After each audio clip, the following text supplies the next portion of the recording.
Hello, welcome. So I want to talk a little bit more about Peter and Jerusalem.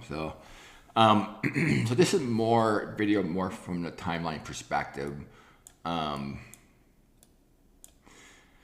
so here at Acts 12:6, on the very night when Herod was about to bring him forward, Peter was sleeping between two soldiers. So it was late enough that Peter had been sleeping. Um,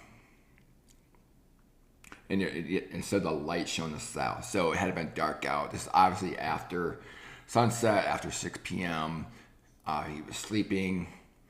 Um, so, and we know that he went from Judea to Caesarea. So that suggests that Peter was in Judea at the time.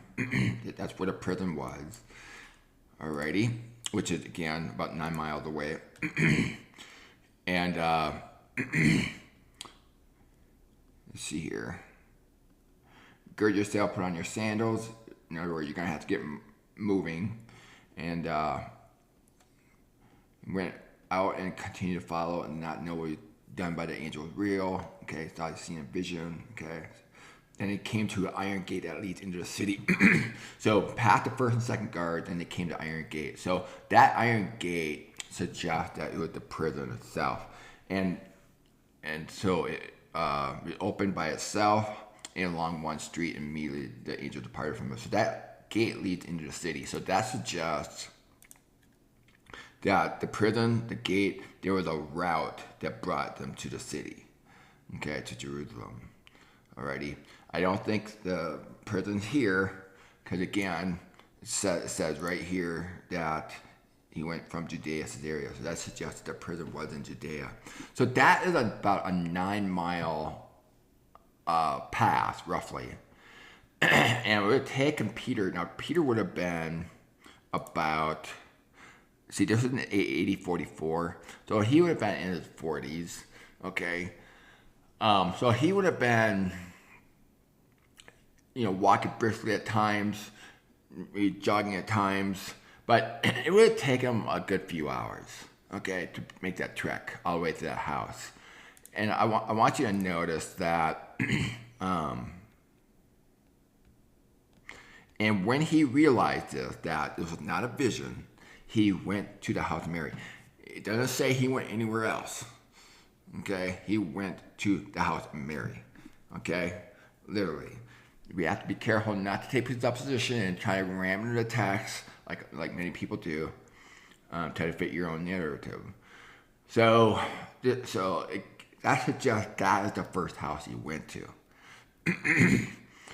So again, going back to what I was saying, if that's the first house he went to and he's married, don't you find it strange that that wouldn't be his own family? He's just going to some other house. So, and again, he had to leave right away. Now this was all took place that night. So when day came, there's no there's no small disturbance amongst the soldiers as to what could have become Peter. So they would have gone to Peter's house, right? And Herod searched for him and not found him. Okay, again, 9 miles away. He examined the guards in order they be led away to execution. So, anyway, yeah, so, yeah, and there were about 30,000 people in Jerusalem at that time in the year 44. Okay, so you're not going to be able to search every home in one day. So there had been something significant about that house.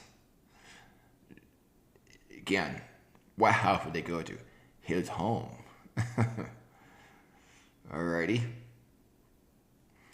So to think that this was not referring to his house in Acts 12, and they got 30,000 people that are living in Jerusalem, you're kidding yourself. That had to have been his house. Anyway. All right, so I'm sure there's more. I won't make any more videos on this, but I'm sure there's more wisdom to be gained. There's probably some stuff that I'm missing.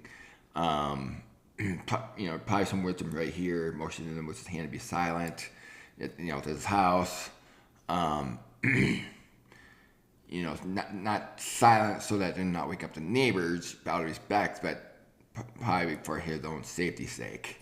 He probably didn't want them to know, the neighbors to know that he got out of prison. So, but he wanted James and the brethren, that's been the apostles, to know. So anyway, again, he doesn't say, let my family know, because then I'll like that he's at his family's house. So anyway, I'll try not to make any more videos if I discover more things, unless it's really significant. So, all right, thanks again for watching, and have a great day.